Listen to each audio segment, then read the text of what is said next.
Oké. Ja, donderdagavond. Dan is het tijd voor pak poe serieus jugementje André om 8 uur 's avonds. En een programma dat steeds meer onttakelt en uit elkaar valt.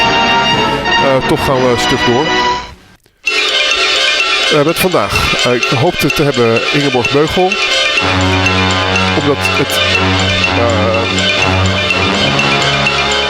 Omdat het onderzoek uit is naar het persbreidel en onvrije pers in Griekenland.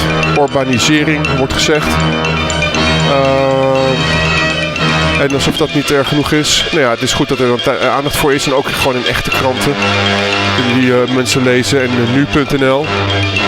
Dus de massa heeft ervan gehoord dat mensen worden weggehouden bij de Griekse pushbacks door de overheid. Dat journalisten 25 jaar in de gevangenis terecht kunnen komen. Dat was het ene onderwerp. Het andere onderwerp is Aziz uit Kharkiv is het de Arabische Oekraïner, de Oekraïense Arabier, die we eerder al in de show hadden. En die toen aan de grens met Polen zo bot en grof werd behandeld. Net als alle andere mensen die ofwel niet blank waren dan wel niet christelijk. En nu heeft hij gewoon eergisteren weer zo'n soort horrorverhaal meegemaakt. Waarbij, ja, het is gewoon typisch vluchtelingen apartheid. Deel 2, zullen we maar zeggen. Het is vreselijk. Hello Aziz, I kind of already introduced your story in Dutch, so Yes. that doesn't matter.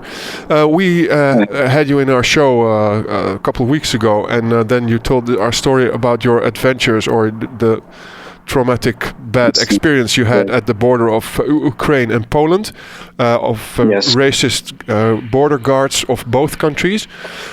But now you Yes. have a new adventure, or I call it adventure, that sounds too positive. You have a new nightmare that you witnessed. Please Yes. feel free to talk about it, because people must know what's happening now in Europe. Please, Aziz, Yes. come in.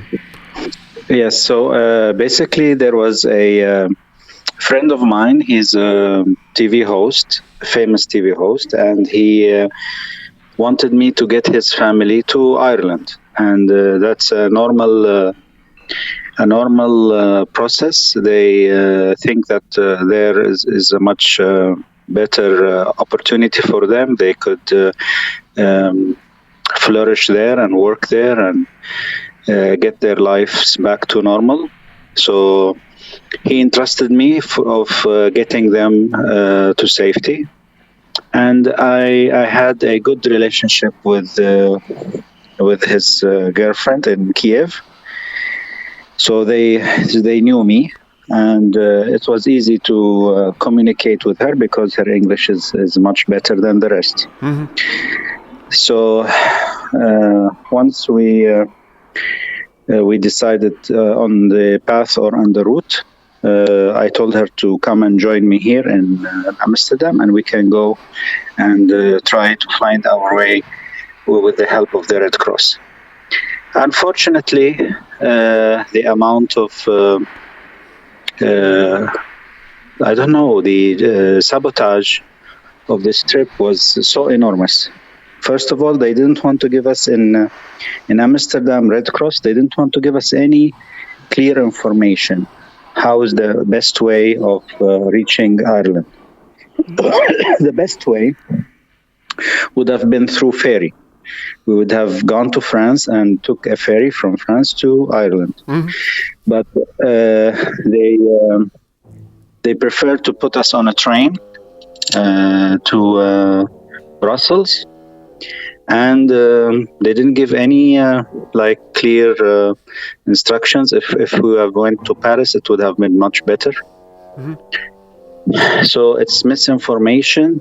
And once we got into Brussels, the pressure that they put on the family to register in Brussels or to register in Netherlands or go register in Germany was ununderstandable. So much, and they also kept on telling them negative stuff about me, like be careful of him. He will try to scam you. He will give you. He will try to take anything from you, and all sorts of nonsense. Mm-hmm.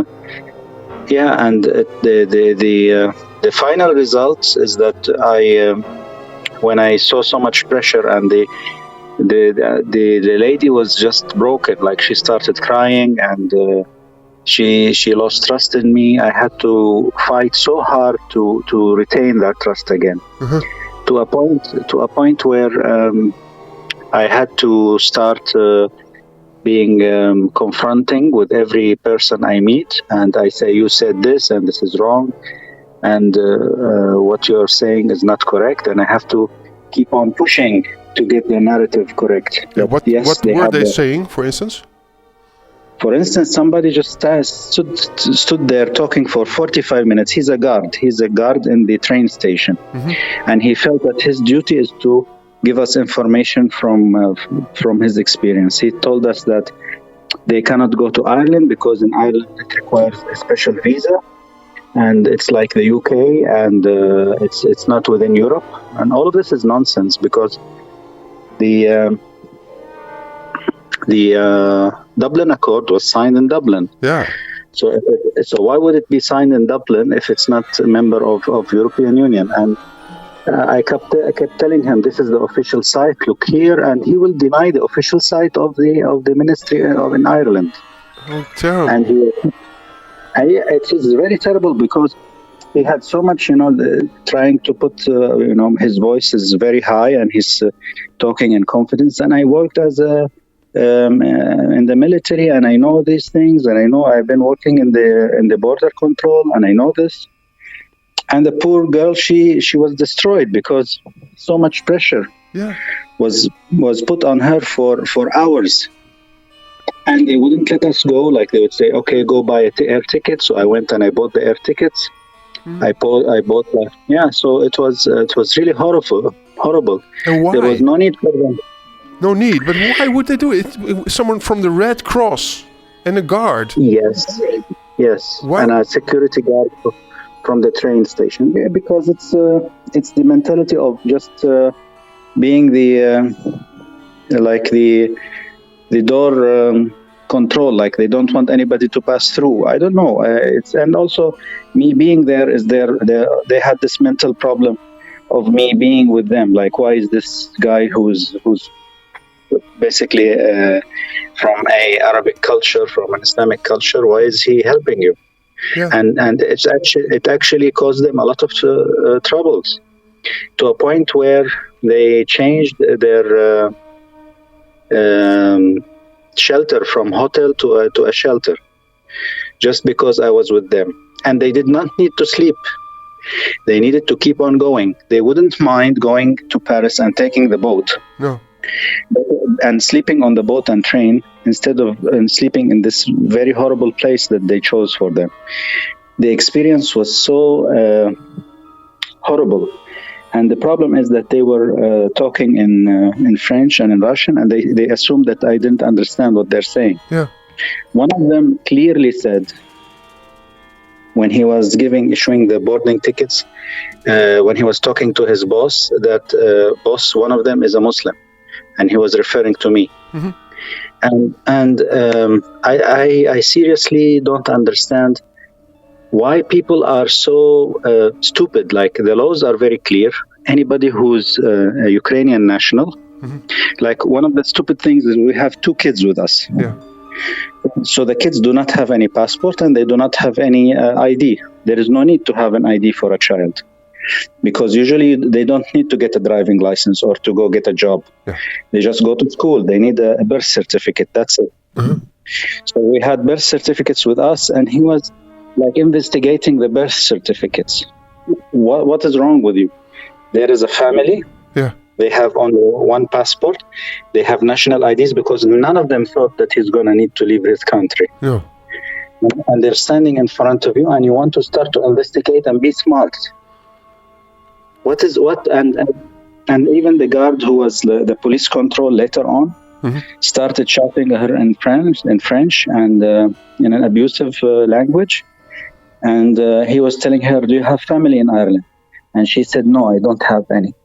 And again, he said that you will not get any visa and they will let you come back. So either they need education, like they need proper understanding of what's happening, and people don't know that, and they should understand what is legal and what is not legal. This family, when they were in Poland, the Polish authority took their fingerprints. Now, I don't understand why the Polish authorities did this, but it's illegal. Yeah. It's illegal to do that. And when I expressed that to them, they were shocked and they didn't believe me. Like the family from Ukraine. Yeah. They didn't believe me. Like, why would a government authority don't know what is legal and what is not legal?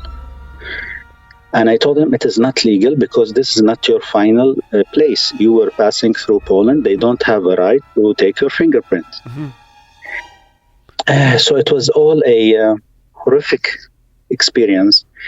I can only imagine what it has been for them, but for me it was filled with racism. It was filled with xenophobia, with at least people trying to sabotage a trip that they should not try to sabotage. Yeah. And also giving wrong information. So I don't know what the guy who was speaking for 45 minutes, he destroyed her completely. Yeah. When she was crying and she sat on the floor, I brought her a chair and she said, "This chair will not solve my problem." She was angry with me. She thought that I tricked her to come here to go to Ireland. I told her, you have to go by train and then by ship. This is your best route. Yeah. This is the least painful route. And it's better to sleep, as she said, it's better to sleep in the train than to sleep in a horrible place and just waste time. Yeah. So she was right. And unfortunately, we have been led and misled, actually, into making choices that were not beneficial for us. And this happened in part on Amsterdam Central Station. Where was it? Amstel? It started in the Amsterdam Central Station, and it finished in Brussels, also on the train station. So the Red Cross needs they need training. They need to understand the laws, and they need to understand they should not push people to register in Amsterdam or in Brussels. No. It's not their job. It's not their job to do so. They should not invent new procedures and policies. They just stick to the laws. Yeah. And that's it. Yeah. Horrible. And what happened to the family? Are they in Ireland now? Yes, now they're in Ireland. And I'm following up with them, seeing what's actually happening there. And I'm trying to get my friends to see them if that's possible, but they're in a different city. And I'm worried about them, because if I was there, I would have been able to help them even more, because I have seen what happened. I told her several times, be careful, like they're going to try to mislead you. They will give you wrong information. And she's just in shock. Would she believe me, or she would believe somebody with a badge or with authority? Yeah. And I told her, please, if they tell you cannot go to Ireland, do not believe them. And I started giving her screenshots from the website, because I sent it earlier to her. And I thought maybe she didn't read. So I sent the screenshots again, and I told her, don't believe what they are telling you. You can go to Ireland. You don't need a visa. And all of this nonsense is going to keep on going. Don't believe anybody. So she had at least what's left of her courage when she was in the police control at the airport in Brussels to not back down, to continue pushing that she wants to go. Yeah. Yeah. Terrible. And so they went by plane after all, in the end. Yes, they went by plane. But so much damage happened, like in our relationship. Like this family had this mistrust at the end because of all the stuff that they heard people say about me. Yeah. They don't know me. They don't know nothing about me. And they assumed, because of my cultural background, that I'm going to scam this family or I'm going to hurt this family. Yeah. And that's the case, unfortunately. It's pretty sick. But it's good that you tell about it, because this stuff is going on. I mean, maybe there are more people who are a victim of this approach. Of course, people in the Red Cross, in both in Amsterdam and in Brussels, they need to be rehabilitated to understand how to deal with people and not to give them wrong information. At least to tell them, yes, you can go by this way, this route. They have at least the phone numbers of the airlines. They have the phone numbers of the ferries. They know how to take people on a train trip. Mm-mm. Just to tell them, okay, you can go to Paris, and then from Paris to this city, to that city, and so forth. Mm. It's and everybody would try to invent new things. When we reached the boarding control, he said nobody can travel without a passport, and that is wrong. That is wrong. Anybody who can prove that he was in Ukraine, anybody who has an ID from Ukraine, whatever type of ID, can pass. Yeah. And that's it. There is no other requirements. No. And even people, when they travel within Europe, they travel in this fashion. It's not a big deal.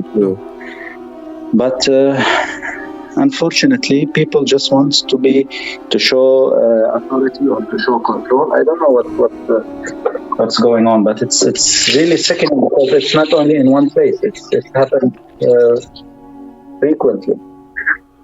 And in the original plan, you was going to go with them on the train, on the boat to Ireland.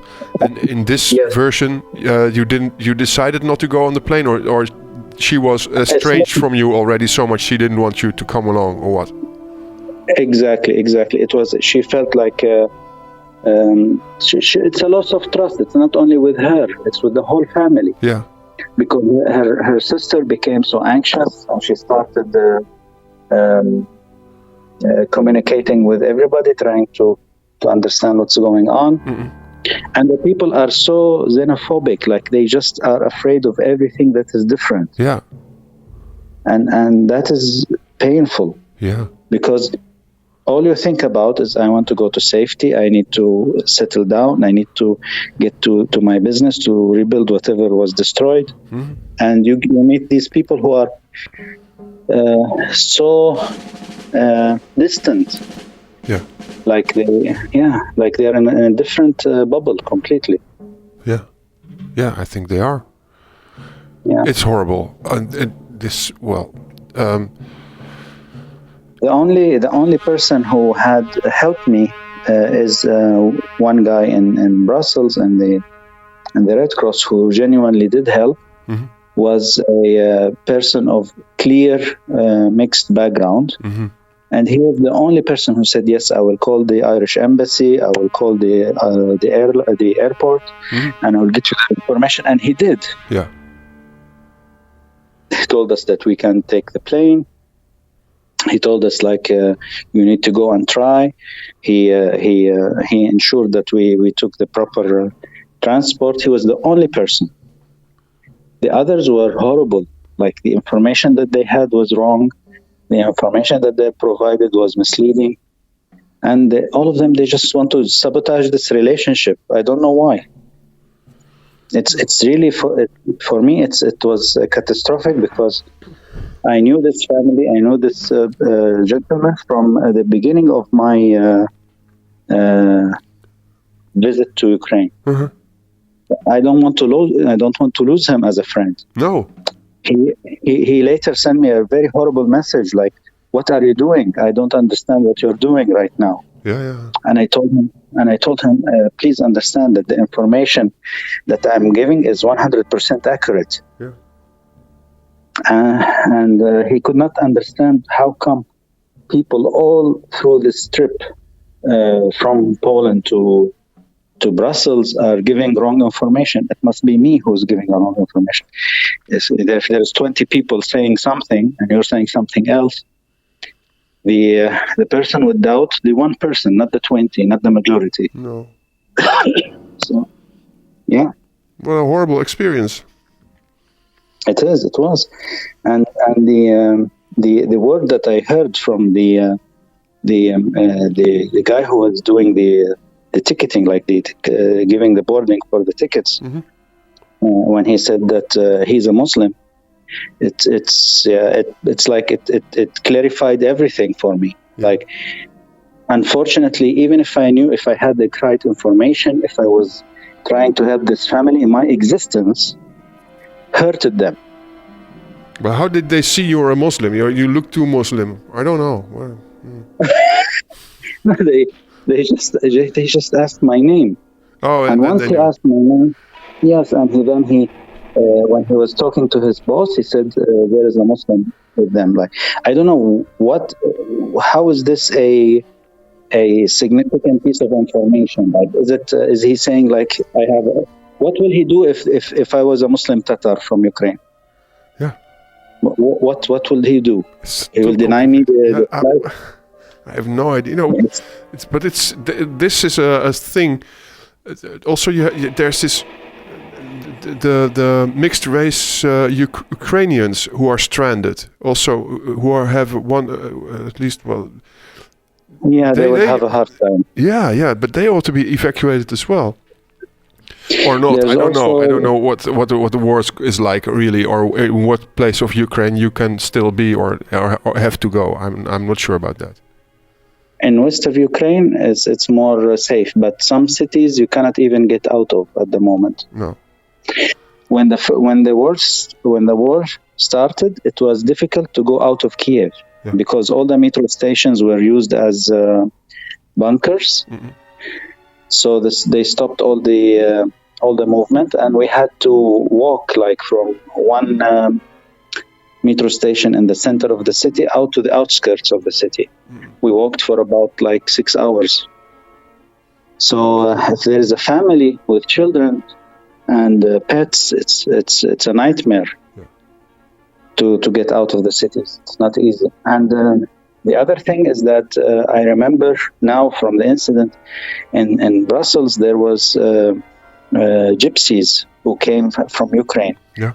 And each time they get frustrated, telling the people from the Red Cross that they want to go, they would bring in the police for them just to intimidate them.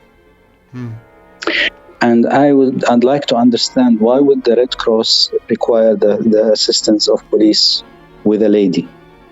Yeah, I don't have an answer to that. It's very bad of the Red Cross. Well, there are stories about Red Cross and that there's mismanagement and it's a mess really inside the Red Cross. But even then, yeah, but it needs rehabilitation. It needs somebody to go there and to give them courses, to tell them you cannot call the police when there is a lady and 2 kids. It's the lady should not see a man with a gun. No. She already came from a war zone. She do not need to see a man with a gun, police or not police. There is no need. No. And you wouldn't believe the image of 8 grown men coming into a room filled with children and ladies. It's wrong. Yeah. Absolutely. The image of police like 8 or 12 going in, they're not going to go and attack a mobster. No. It's a sick story. It's good that we know it now, but it's very, very bad. I originally thought I'd call you just to talk some current affairs, what's up, how's it going, and so. But I didn't expect. Well, I talked to you this afternoon, so I knew already this story that you were going to tell it. Yeah. But it's very, very bad.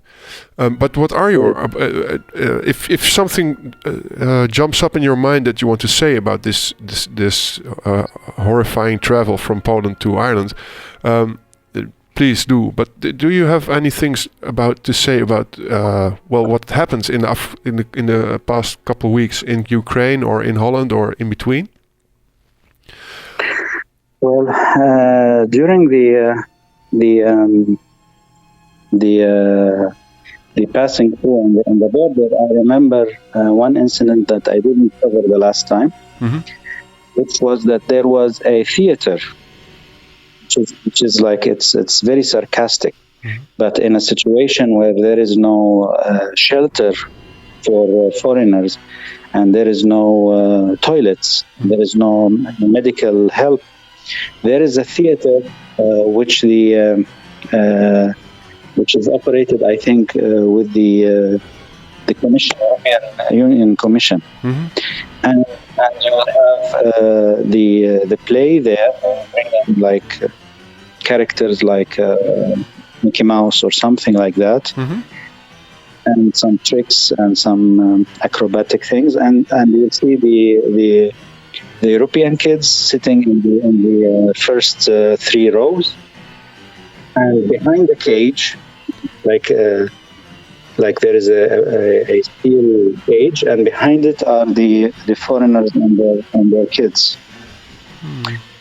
So this nice segregation is sponsored by the European Commission. Like they are there trying to entertain the people fleeing from Ukraine, but in a segregated fashion. Where was this in Poland? This was in Poland. Yeah, but we know the European Commission also has all this pushback rubbish in Greece. Is also, they say Greece is the stronghold or something like the buffer of Europe. So they condone all these illegal acts of pushback by the Greeks.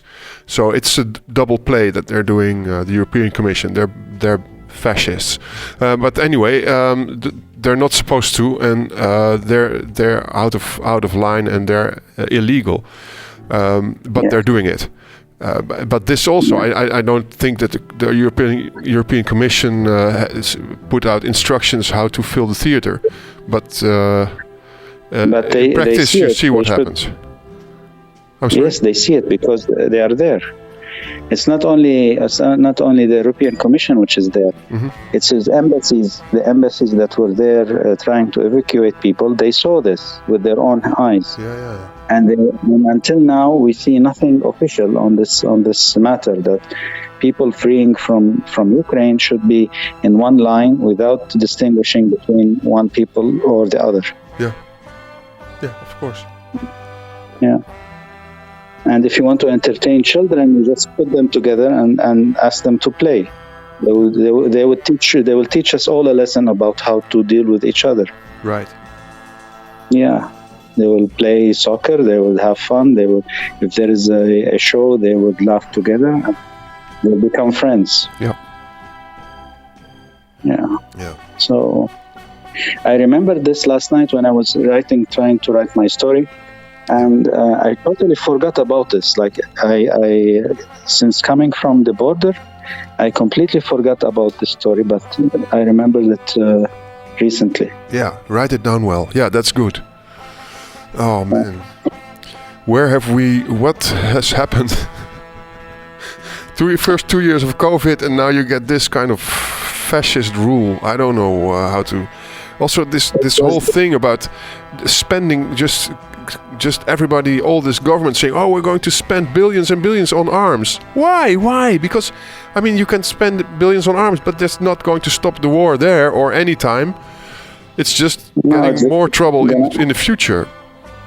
Yes, because the way that we know it, and we saw it happening in the US, once the military-industrial complex starts getting contracts, they will ensure that they continue having contracts, which means perpetual war, which means we're going to have war again, and we're going to have more refugees, and people will be forced to leave their homes. And we knew this all the time, and still they fall for it. It's a kind of a coup d'état. I don't know. It is a very soft one. And the other thing is that people will keep on dying. Like it is sending a poor man to kill another poor man. That's the way that it's happening. The people who are manufacturing these guns are super wealthy, and they are sending people like young men and women to their death. just to ensure that they keep on doing their business. Yeah, right.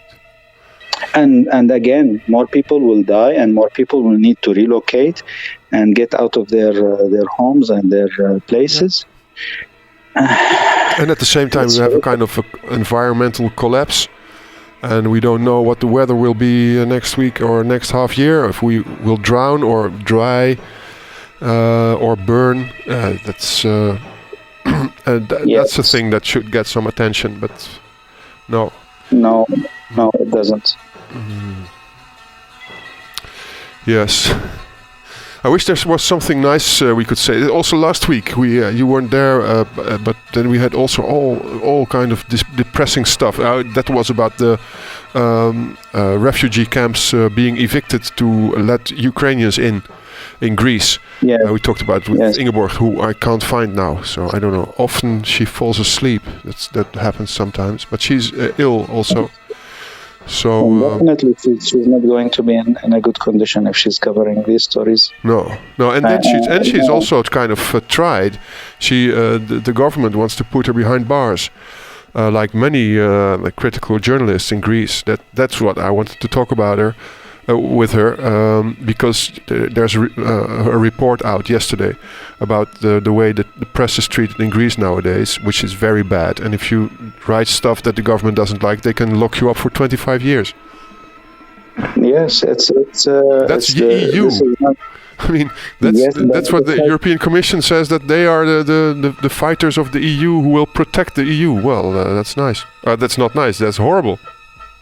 Yes, but it's when you feed fascism, you get fascism. It's a vicious cycle. That's why so much support was given to Putin for how many years? He's been ruling since 92.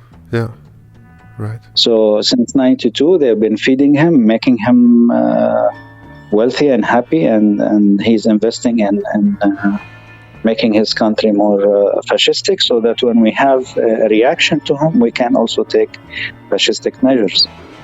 So it helps when you support countries in the third world, which are resource-rich countries, becoming more authoritarian. You can also have an excuse to monitor your people, to have access to their privacy, and the excuse of security. So you keep on feeding this beast so that you can have the same. Yeah. You can. Yeah. And this is unfortunately what's happening. Like, it's when I hear Putin says that I'm coming to fight Nazis in Ukraine, it's for me it's sarcastic. It's very dark, very but much. It's sarcastic, because what he's been doing was exactly fascism. Yeah. In its total meaning. Like, he wanted to have control on people's faith, on people's media, on everything that has to do with the person, controlling every single thing. Yeah. This is basically fascism. Yeah, absolutely. So he wanted to fight another flavor of fascism that he didn't like. Yeah. And then each part of these local fascists will try to fight each other. Yeah, but it's but you say the same in politics. It's like you have the radical political Islamists who want to fight it out, and they are just as fascist as the fascists who are against the Islamists, and they together want to create a kind of a war atmosphere. Yes. And to draw all the other people into that. But it's bullshit. Yes. The problem is they look like they're each other's opposites, but they're the same. They're the same. It's like looking at the coin from like two faces of the coin. Yeah. They even use the same material, by the way. They in propaganda, Islamic propaganda, they take the same material that is from the US, and they just translate it to Arabic. And it's astonishing when you see, like, for example, the angelical programs. They would talk about Noah's Ark and things like that. they will take the same footage, the same thing, and just translate it to Arabic. Yeah. So they feed out of each other. Yeah. It's horrible. Why? No, why? I don't know. To make some people, few people rich, make them more powerful, and to control other people. Yeah, that's it. Yeah, that's it. Well, that's nice and pretty sad. Yeah, but that's the way it is. Yeah, that's the way. In some countries, it's like, from my experience, is that you put certain people in control, and you feed them a little bit more of power and a little bit more of money, and they will continue this pyramid of tyranny. Yeah. So, for example, in Lebanon, this is one example that is really it's good to study. When Iran wanted to get more people involved in Hezbollah in the 80s, and it was still a young movement, they went to the universities and they tried to attract the ladies to wear the scarf. Yeah. And they paid $4,000 in the 80s to these ladies to wear the scarf. And the whole point of doing that is that when you have this, you have free recruitment. You have agents working for you for free. Yeah. They will try to galvanize the other students into this movement, and they start educating their young for free, and not educating, indoctrinating their youngs. And also you will have a promise for the warrior, like, look, when you come back, here's the lady that you can get married to, so and you can have kids with, and the cycle starts. So it's this is the way how it's done. So it's the same. It's just repeated in different formats and different things. So yeah, they started with the ladies. This is how they started in Lebanon. Yeah.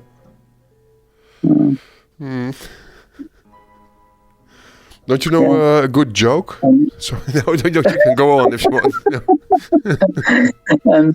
And in Saudi Arabia, it was also women, because women, it's the most oppressed segment, and it was foreign workers, like people they brought in from India, from Pakistan, from Bangladesh, and they will. It's like, I wouldn't say like slavery, because it is a kind of slavery. It's people working for almost nothing. And sometimes they would pay money to reach Saudi Arabia, so they will go into debt. Yeah. And they're treated miserably. Sometimes they die. Yeah. And even when they die, nobody investigates how they're dead, what happened to them. There was an incident with a Indonesian lady. I know. I heard about it. Young lady. Yeah, she was raped several times. And she was always asked by the police to return to the home where she was getting raped. Yeah. And when she defended herself and killed the rapist, they killed her. Like they said, well, you murdered somebody, and we have to execute you. So you getting raped is not our problem, but when you defend yourself and you kill somebody, no, we're going to execute you. So that's this is the pyramid. Yeah. When you want to have tyranny, you need to create this pyramid where you have to give some power and some money to the people beneath you to keep the structure. Yeah. And so they take away the freedom of the people below there. And their money probably too. Yes. So when you go to the bottom of the pyramid, you have this layer of poverty and misery, and this is how it's done. Mm-hmm. Okay, and now then, the joke. Don't you have a joke? No, unfortunately, I don't. I don't. I can't think of a joke at the moment. No. There was this old Soviet Union joke, but you probably know it already. That's like. What is the tallest building in Moscow? No, I don't know that one. What's that? The tallest building in Moscow is KGB. Why? Because you can see Siberia from the basement. Okay. All the way to Siberia from the basement. Yeah, that's a tall building. Yes. No, this was the other. It's like. So, what is capitalism? Well, capitalism, that's exploitation from one man against the other. Or it's one man exploiting another. Oh, so what's communism? That's exactly the opposite.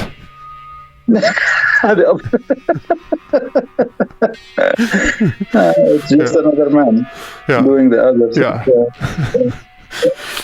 Yeah, okay, but they're not very good jokes, but it's what a misery, my God. We have to laugh, because the only way our brains can deal with this with these tragedies is just to laugh and I don't know, to release the stress that we have. The last 2 days were horrible, man. Yeah. It was really horrible. Write it down. Maybe that helps, or it helps someone else later on. And this is also a thing that should be cleared up. I mean, it's a bloody shame. Someone from the Red Cross in Amsterdam doing this. I'm ashamed. Yeah. Yeah, because they're programmed. They have this robotic behavior. Like, we give you food, we give you coffee, tea, and then we take you to sleep for 1 day, and then you register. Yeah. They have to be educated that But there has been some briefing. There has been some briefing, and also to look up suspicious people and blah blah blah. And they fill in this thing of suspicious people. They have their own thoughts about it, and they improvise on these thoughts about suspicious people. I think that's what happens. My friend, everything was improvised. Nothing was correct since the first moment. No. First of all, you cannot ask a Ukrainian to go alone in Amsterdam, to go alone to international tickets, to buy a ticket on an international. This is wrong. Yeah. This should not be done.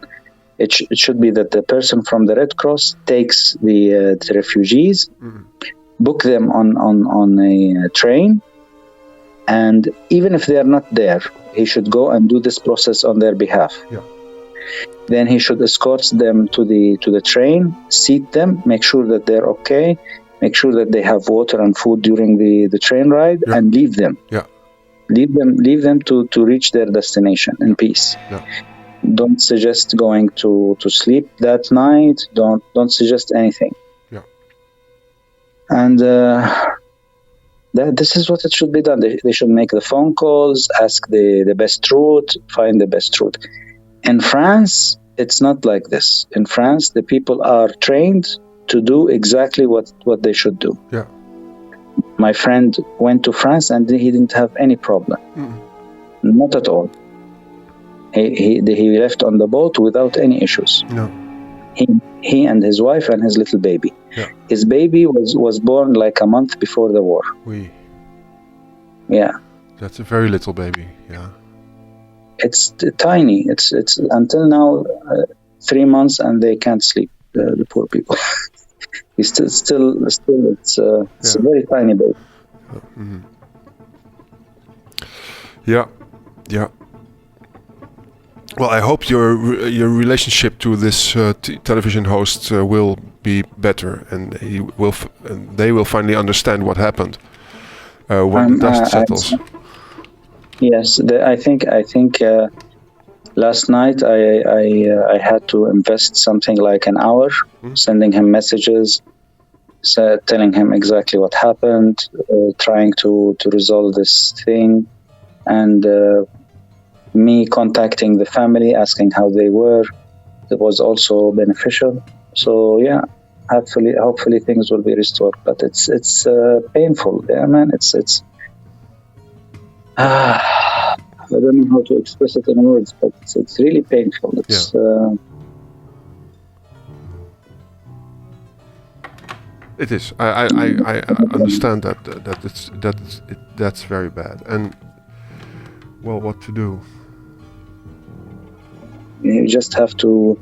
I don't know how to reach out to Red Cross and tell them that they need to improve the situation. I don't know. Yeah. But I don't know how they would react. No. Well, we have to ask. We have to confront the Red Cross with the stuff that happened, and Red Cross fetching the police it's terrible. It's all terrible. So I would think write it down as good as you can, and then from that we'll fight the Red Cross, or we'll find out what's happening. But it's also it must be speedy as well. I mean, if we get apologies in 2 years, then nobody else will be helped with this. Yeah. Yes. Yeah. Well, okay. So that, yeah. It's good that we have this now. We discussed it, and it's available, this story, for people to listen to.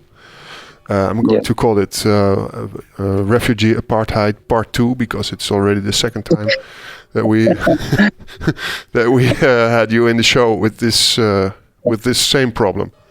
And it's and it's easy to say, oh well, these backward Ukrainians and these Polish people, they don't know. But when it happens in Amsterdam Central Station, it gets very near, and I feel responsible. So that's bad. Yeah, it was. Yeah. Yeah, I have no words to say. Like it's still fresh, so it's kind of emotional. Yeah, I understand that. Yeah. Mm-hmm. There's some healing to be done. Yes, definitely. Okay. Does it also mean you want to stop chatting? Because that's okay, and then I just continue with another show? No, maybe we can talk about something else if you want. We can discuss something more. Yeah. What? India's role now in opening a door for Russia to trade. Yeah. Buying Russian oil. Yeah.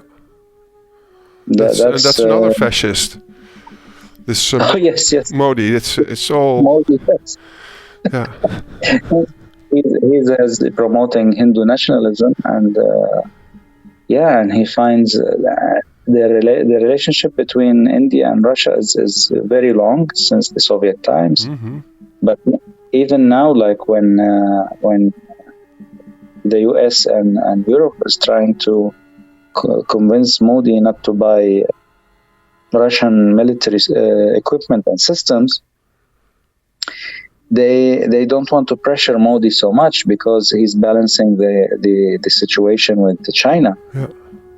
So it's again, we have the same scenario where there are just all the players are fascist, but they're trying to counterbalance each one out. So they cannot really be harsh with Saudi, because Saudi provides the oil.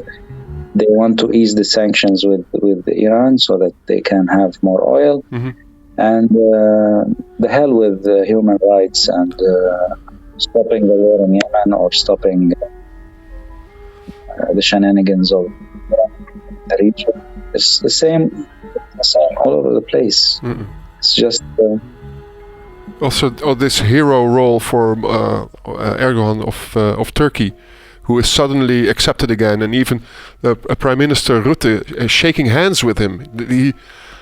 He was so anti-Turkish, and now suddenly they're the best of friends, because Turkey has the access to the fighting parties. Yeah. Yeah. Terrible. terrible. It's they're all the same. They are just. This trend has been going on since Reagan. Thatcher, Reagan. Yeah, right. Thatcher, Reagan, and all the small minions that were there. And it's Pinochet. Yeah. It's the same thing. Now it's too much. It's really too much. It's overwhelming. Yeah, but also these things that I said it last week also, that the prices of food go up, but not because there's a shortage, but only because the market makes it so expensive, because the shortage is expected. So yeah. No, it's we live in interesting times, as the old Chinese used to say. Yes, and the Chinese also have a word for risk and challenge. It's basically the same word. Like taking a risk is like they have the same word for interesting and risk. And it's the same. Yeah. You're not sure of what's going to happen when in this situation. Okay, but so we're back at our depressing but realistic thoughts. So what else did you want to say about India? Because you can see that the part of the world that's boycotting Russia is not it's NATO, which is the most has the most weapons of everybody. But the rest of the world, they have to get by. They're not. I mean, it's so obvious that you can see that America and Western Europe are the rich island, but they're in decline. So the rest of the world is just waiting, I think, for it to fall apart or I don't know, cave in.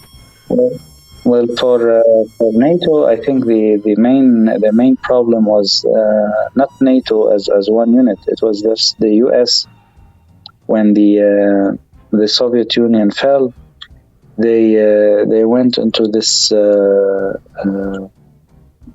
unregulated kind of. Yeah. They lost even the interest to cover shameful acts, like they went on organizing Afghanistan and Iraq bluntly. Yeah.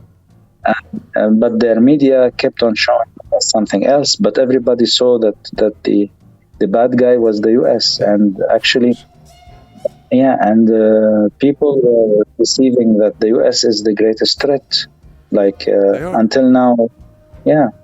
So now we have a new bad boy in town, which is Putin, but and even Putin, he used this argument like, why are you telling us about Ukraine if you occupied Iraq, which is in another, it's overseas, it's another continent. Mm-hmm.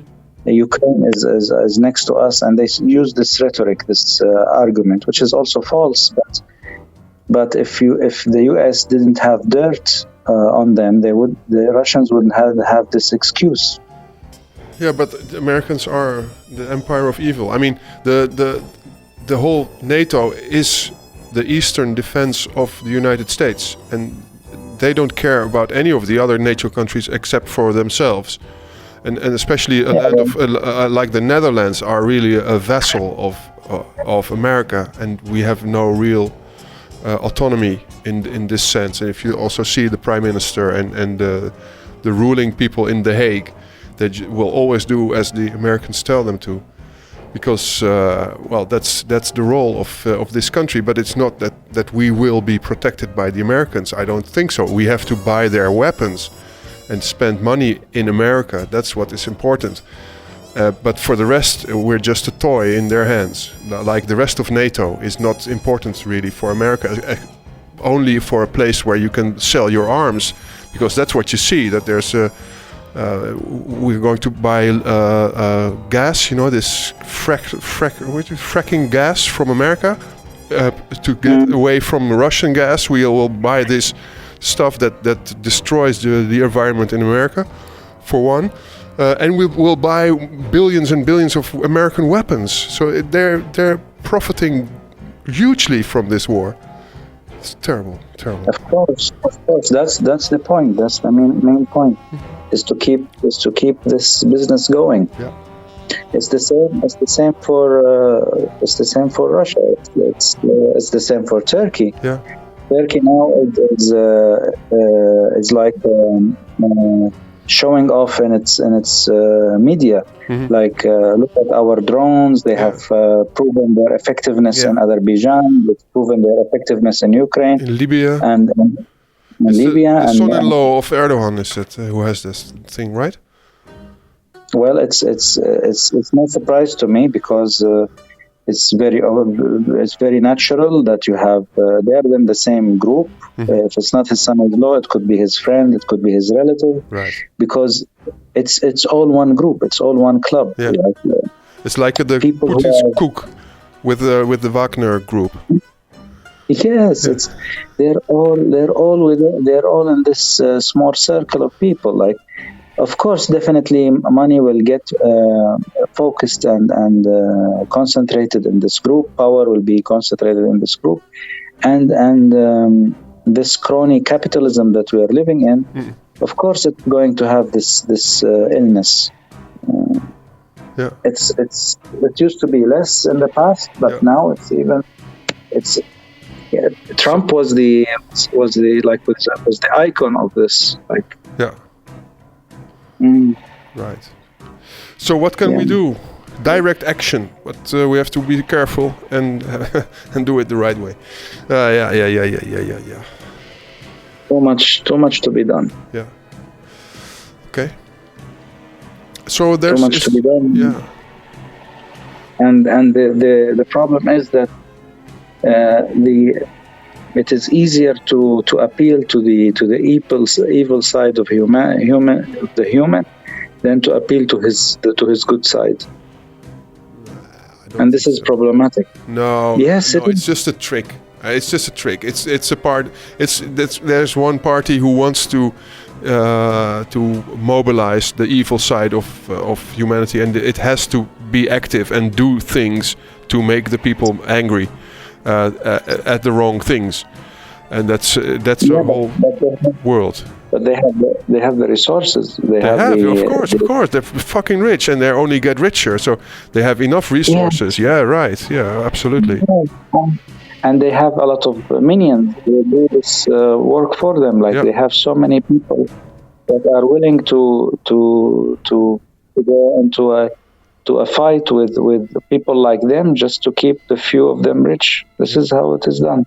And less and less all the time. If you can believe Piketty, we will end up with just one person owning everything and everybody, and the rest being slaves, born with a debt already, and then having to pay their debt for the rest of their life.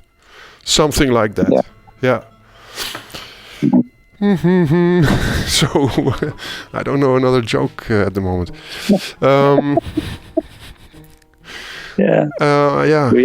We shouldn't have used two jokes simultaneously at the same time. No, we had to be more careful and let them roll out and laugh more at each. Yeah. Yeah. Okay. Yeah. So, what else did you want to say? Well, that's basically it, because the rest of the stuff is just going to be more pessimistic. So yeah. No, it's good. No, we can call it a day for today, and we speak again next week or week after, and you have to talk with more people also to get it out of you, write it down, and we have to make a case out of this, and also get the official press in the know, that they know what's happening, and they start calling the Red Cross and ask what's happened or how does it work, because this is pretty sick. It is. It was horrible. Yeah. Yeah. Okay. Well, then in that case, I kind of will be rounding up. There will be an action next Saturday, I think 3 o'clock, in the Niersstraat 28. There's a social living house being sold again.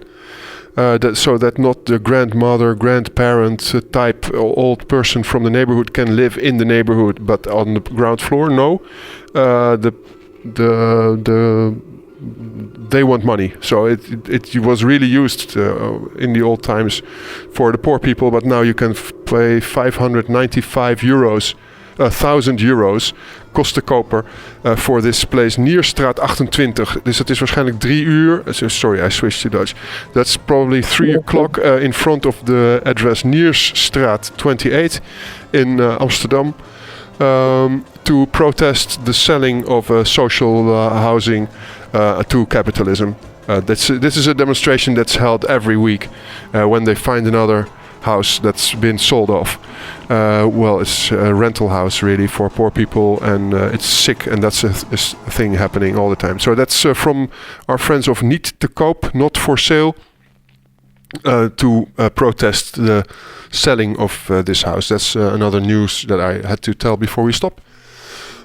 So I just did. Nierstraat 28, zaterdagmiddag 3 uur denk ik, is daar de actie van Niet te Koop. Ga er nog maar eventjes langs en laat je mening horen.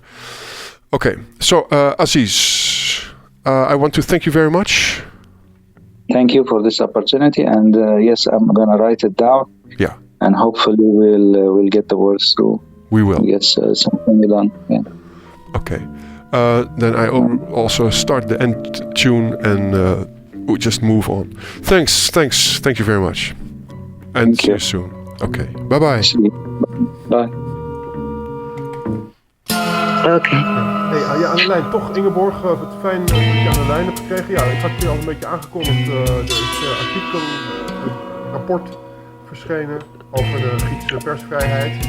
Waar jij gewoon een rol in speelt eigenlijk. Dat heb ik al uitgelegd ook net, maar daar hebben we het eigenlijk elke week over.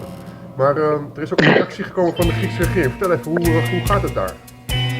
Ja, het is zo onvoorstelbaar weer. Er is 1 Griekse oppositiepartij die heeft aan de bel getrokken in het Griekse parlement en met een partij persbericht of statement.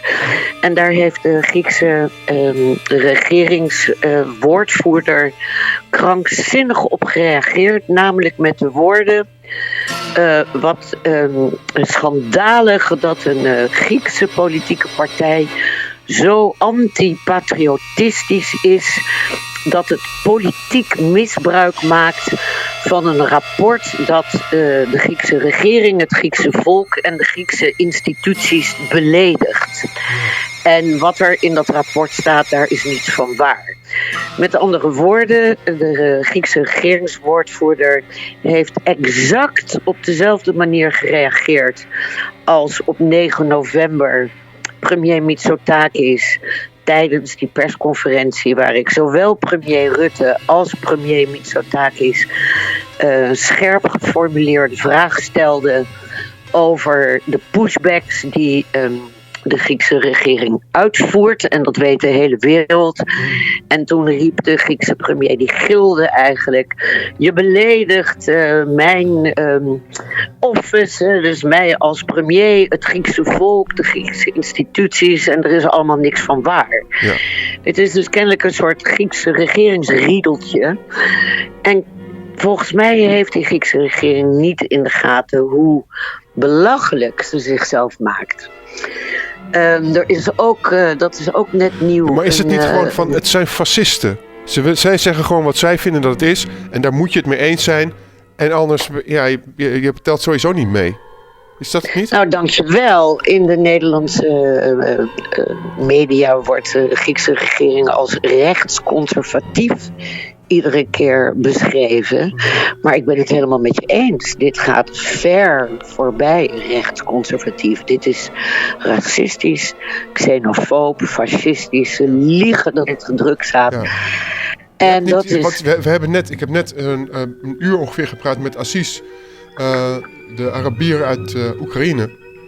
Die heeft de afgelopen 2 dagen echt een nachtmerrie meegemaakt. Toen ik probeerde een Oekraïense gezin naar Ierland, maar dat moet je zomaar terug horen.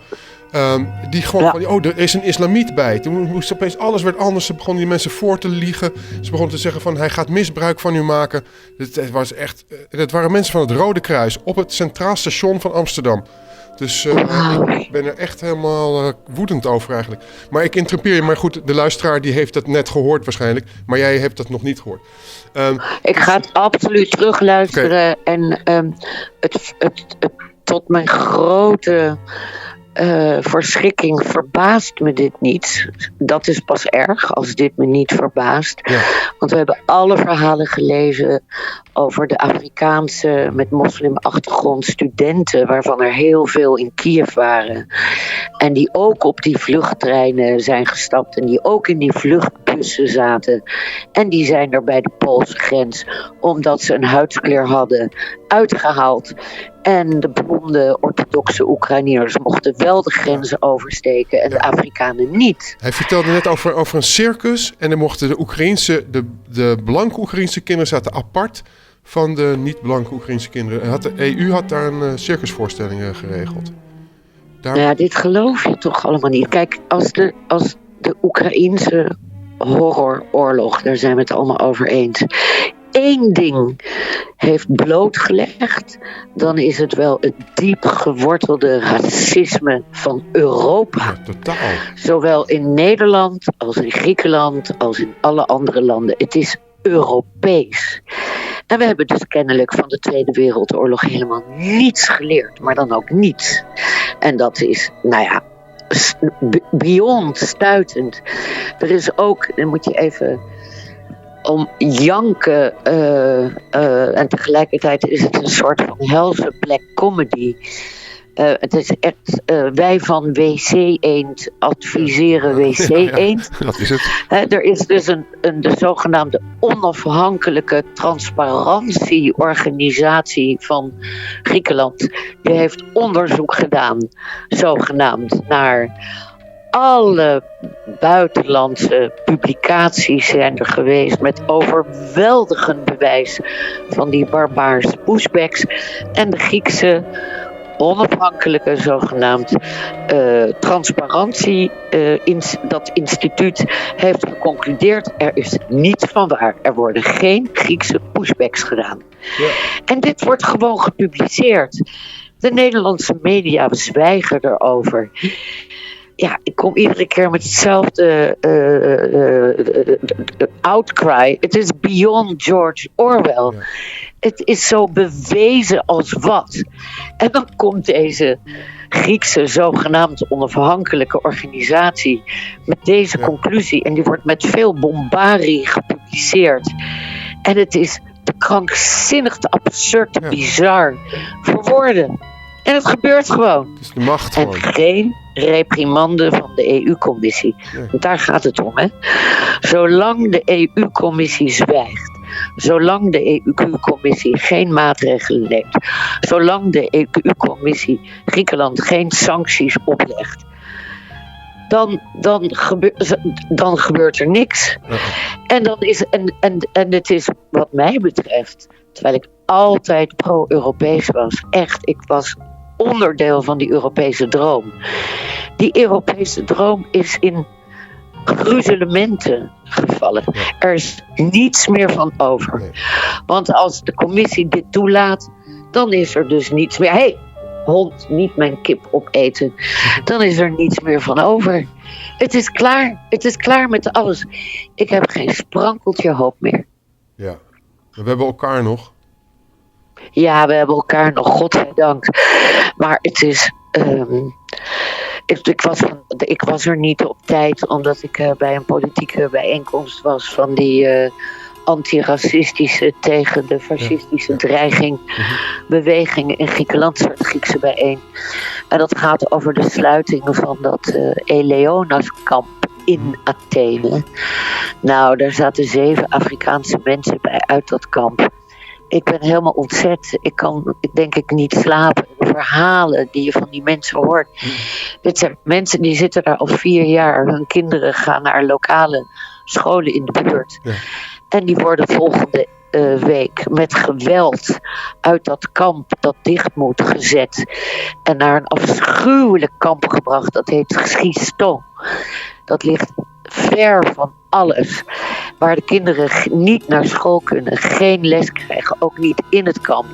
Die worden weggerukt uit waar ze net 4 jaar lang een beetje wortel hadden kunnen schieten. Een beetje vrienden hebben kunnen maken. Waar de vrouwen schoonmaakwerk voor elkaar hebben gekregen. En de mannen die kartonnen dozen verzamelden en dan afgeven bij een fabriek waar ze 20 eurocent per kilo karton krijgen. En die worden gewoon met geweld. Volgende week is het ultimatum einde eruit gezet. En wij waren koortsachtig aan het vergaderen over hoe we de sluitingen van dat kamp moeten voorkomen. Wat gaan we doen? Ja. Gaan we een cordon van mensen daarvoor zetten? Hoe moeten we dat doen? Moeten we daar 24 uur per etmaal staan met afwisseling van de wacht? Hoeveel activisten doen er mee? Hoe gaan we dit doen? Ja. En we zijn bezig met een grote organisatie van een algemene grote gigastaking. Alles plat in Griekenland aanstaande woensdag 6 april. Tegen de regering, tegen de NATO, tegen Poetin, tegen de oorlog, tegen de sluiting van de kampen, tegen de discriminatie tussen vluchtelingen. Eigenlijk tegen alles wat zo mis is. En op de een of andere manier heb ik het gevoel dat alles wat mis is in Europa samenkomt in Griekenland. Omdat hier de EU de officiële Europese vuilnisbelt voor vluchtelingen van heeft gemaakt. Dus hier komt alles samen. In het land waar ik nu ben. En morgen gaat, heb ik begrepen, de Nederlandse minister van Buitenlandse Zaken naar Griekenland. Heel interessant. Ik ben benaderd door iemand van Buitenlandse Zaken die met mij wilde praten. Dat is voor het eerst. Ik ben nog nooit benaderd door iemand van Buitenlandse Zaken. Dus daar ga ik morgen mee skypen. Ik heb gezegd, nou lees maar wat artikelen van me in de Groene Amsterdammer. Had hij nog niet gedaan. Nee, natuurlijk. En dat hij dan ook zei, ja, maar ik ben morgen pas in vaste dienst. Dus vandaag kan ik nog vrij met je praten. Maar morgen ben ik gehouden aan de Nederlandse regering. Dat zei hij gewoon. Ja. Nou, dat wordt een mooi gesprek. Neem je het op? Ja, ik zal het opnemen. Verschrikkelijk. Nou, sterkte in ieder geval daarbij. We zouden het kort houden, had ik gevraagd. Maar heb je nog wat harde punten die we even moeten kraken?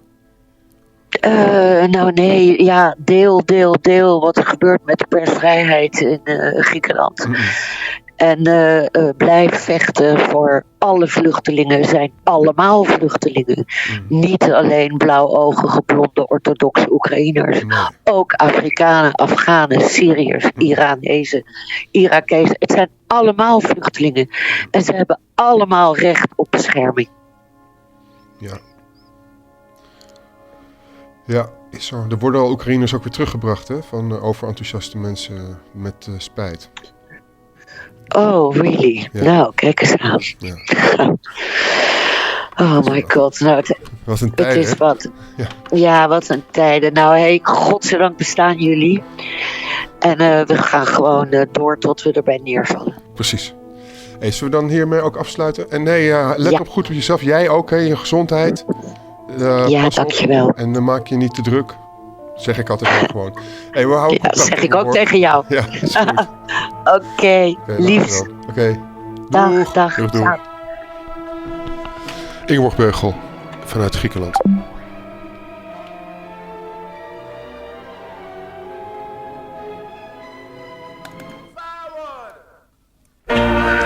En nu is ook daarmee het radioprogramma Pattenpoes Serieus Germain afgelopen.